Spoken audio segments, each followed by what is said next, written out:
بسم اللہ الرحمن الرحیم۔ السلام علیکم ورحمۃ اللہ وبرکاتہ۔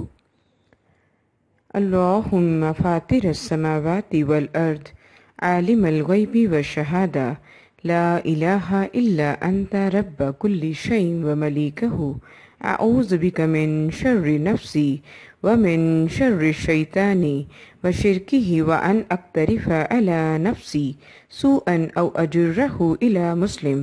آمین ثم آمین۔ الحمدللہ، اللہ تعالیٰ کی تمام تعریفیں جس نے کہ واقعی آج مجھے پھر توفیق دی کہ قرآن کی بہت بہترین آیت سورۃ النساء کی آیت نمبر 72، ٹھیک ہے، جو کہ میں آپ سے ڈیفائن کروں گی انشاءاللہ۔ اور اس سے پہلے دعا کر لیتے ہیں اللہ تعالیٰ سے۔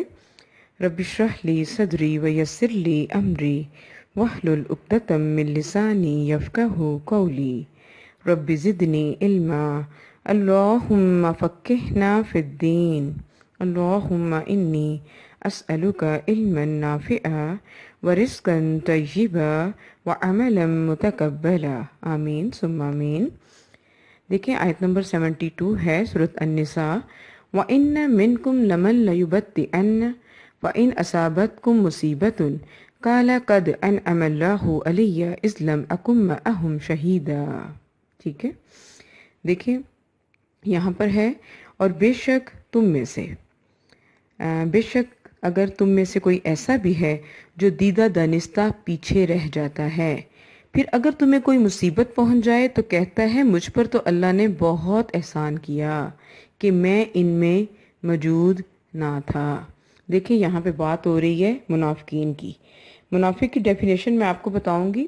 منافق وہ ہوتے ہیں وہ لوگ جن کے قول و فعل میں تضاد ہو، ٹھیک ہے، اوپر سے کچھ شو کر رہے ہوں اور اندر سے بات کچھ کہتے ہوں اور کرتے کچھ ہوں، ٹھیک ہے۔ اور حدیث کی روح سے ایسا ہے کہ جب وہ ان کو دعوت پر بلایا جائے تو وہ انکار کر دیں، اور جب وہ بات کریں تو وہ جھوٹ بولیں، جب ان کے پاس امانت رکھوائی جائے تو وہ خیانت کریں، ٹھیک ہے، اور گالی گلوچ کرنا بھی انہی کی صفت ہے منافقین کی۔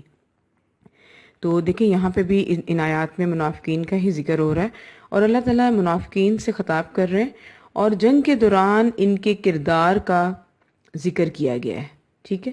دیکھیں نا کہ یہ اللہ تعالیٰ کا یہ قول منافقین کے لیے ہے کہ تم میں سے ایسے بھی ہیں جو کہ دیدہ دانستہ، یعنی کہ جان بوجھ کر مشکل وقت میں پیچھے رہنے کی سوچتے ہیں، ٹھیک ہے۔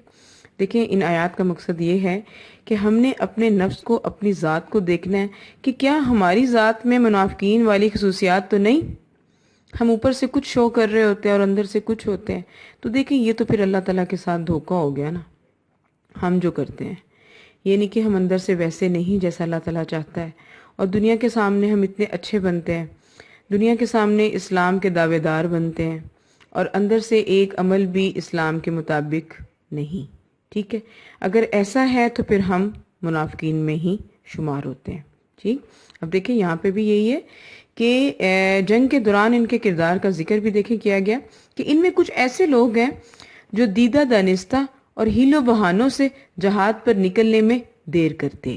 دیکھیں نبی اکرم صلی اللہ علیہ وسلم جب غزوات میں جاتے تو سارے لوگوں کو انوائٹ کرتے تھے نا کہ آپ میرے ساتھ جو ہے وہ جہاد پر چلو، تو یہ لوگ کیا کرتے تھے، اپنے مالوں کا، اپنے گھر والوں کا، اہل و عیال کے بہانے کرتے، جھوٹے ایکسکیوزز، لیم ایکسکیوزز بناتے اور کہتے کہ بھی ہم نہیں جا رہے، ہم پیچھے رہ جاتے ہیں، ٹھیک ہے، ہم پیچھے سنبھال لیں گے کام، ٹھیک ہے۔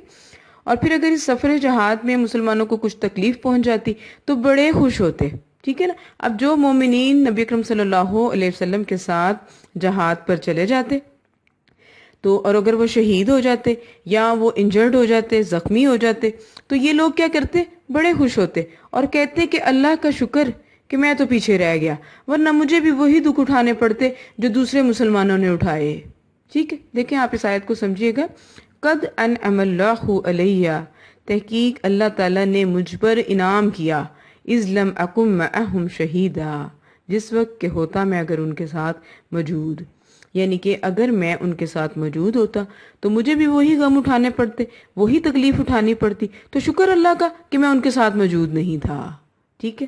دیکھیں کئی لوگ ہمارے معاشرے میں بھی ایسے ہیں کہ منہ زبانی اور زبانی کلامی تو بنتے ہیں کہ ہم مسلمان ہیں، ہم ہر وقت اسلام کی انشاءاللہ ہیلپ کریں گے، یا ہم اس طرح کر دیں گے، ہم اس طرح کر دیں گے، یعنی کہ لمبی لمبی ڈینگیں مارتے ہیں، ٹھیک ہے، مسلمان ہونے کے حوالے سے۔ اور جب مشکل ٹائم آتا ہے، فار ایگزامپل جہاد کے لیے جانا پڑ جائے، یا فار ایگزامپل قرآن پڑھنے کے لیے جو جا رہے ہیں تو اس میں اگر کوئی مشکل پیش آ جائے تو کہتے ہیں اچھا ہو گیا، میرے سے نہیں پڑھا جاتا، ٹھیک ہے، میرے سے اس قرآن سے نہیں جڑا جاتا کیونکہ پھر مجھے عمل کرنا پڑے گا۔ ویری سمپل، اس کنٹیکسٹ کو سمجھ لیں آپ، ٹھیک ہے، کہ ہم اس میں نہیں آتے، اس قرآن کو جس طرح ہم پڑھیں گے تو ہمیں عمل کرنا پڑے گا۔ تو دیکھیں ایسا نہیں ہے، یہ قرآن کو پڑھنا اور ان کے احکامات پر عمل کرنا، قرآن کے احکامات پر، دیکھیں یہ ہم پر فرض ہے، ہم نے اس کو پڑھنا ہے اپنی زندگی میں تمام پہلوؤں کی رہنمائی کرنے کے لیے۔ دیکھیں ہر شعبے میں قرآن ہماری رہنمائی کرتا ہے اگر ہم اس کو سیریس لیں تو۔ اگر ہم کہتے ہیں کہ نہیں، دکھاوے کے طور پر پڑھ دیتے ہیں، ٹیچرز کی نظر میں اچھے بن جائیں گے، تو دیکھیں ایسا قرآن دلوں میں پھر نہیں اترتا۔ تو الحمدللہ اللہ نے واقعی مجھے آج توفیق دی کہ میں آپ کو ریئلائز کرواؤں کہ اپنے ذہنوں میں سے ایسا ذہن نہ رکھیں کہ ہم جو ہے وہ منافقین والی حرکتیں کریں، اوپر اوپر سے ہم قرآن کو لیں اور اندر سے نہ لیں، ٹھیک ہے۔ تو یہی مقصد تھا آج ان آیات کو پڑھنے کا۔ اور دیکھیں ایک جگہ قرآن میں یہ بھی آتا ہے کہ مومنین کے سامنے ان کا نور جا رہا ہوگا، ٹھیک ہے، نور ان کا آگے آگے بھاگ رہا ہوگا، اور منافقین مومنین سے کہیں گے کہ اپنے نور میں سے تھوڑا سا ہمیں بھی دے دو۔ تو اللہ تعالیٰ ان کے اور مومنین کے نور کے درمیان میں ایک دیوار کھڑی کر دیں گے، یعنی کہ ان کو ان کے نور کا کوئی حصہ بھی نہیں مل سکے گا۔ پھر منافقین مومنین سے کہیں گے کہ کیا دنیا میں ہم تمہارے ساتھ نہیں تھے جو آج تم ہمیں کچھ نہیں دے رہے؟ تو دیکھیں وہاں تو پھر وہ نور تو نہ ملے گا نا۔ اب وہ نور کس چیز کا ہے؟ اعمال صالحہ کا نور، جو دنیا پہ رہتے ہوئے ہم نیک اعمال کریں گے نا، اس کا نور ہوگا جس کی روشنی میں ہم نے پل صراط کو کراس کرنا ہوگا، ٹھیک ہے، ویری سمپل۔ تو دیکھیں آپ سب سے ریکویسٹ ہے کہ واقعی میں اس دنیا پہ رہتے ہوئے گولڈن ٹائم پیریڈ ہمارے پاس موجود ہے، اور ہم اپنے لیے اعمال صالحہ کا نور جو ہے وہ کلیکٹ کر لیں، ٹھیک ہے۔ دیکھیں ہر چیز اللہ کے جو فرشتے ہیں کرامن کاتبین ہیں، وہ ہر چیز ہماری رائٹ آؤٹ کر رہے ہیں، لکھ رہے ہیں۔ تو اگر ہم اچھے عمل کریں گے تو وہ اچھے لکھیں گے، اگر ہم برے کریں گے تو وہ برے لکھیں گے، سمپل۔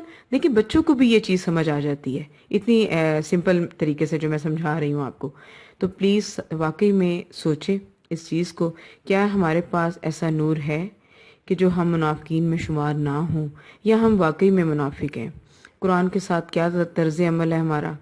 اچھا ہے، سنجیدہ ہے، یا اوپری اوپری ہے؟ ٹھیک ہے، اوکے۔ سبحانک اللہم و بحمدک اشہد ان لا الہ الا انت استغفرک و اتوب الیک۔ السلام علیکم ورحمۃ اللہ وبرکاتہ۔ نازیہ الہدیٰ کو لائک کریں، شیئر کریں، جزاکم اللہ خیرا کثیرا۔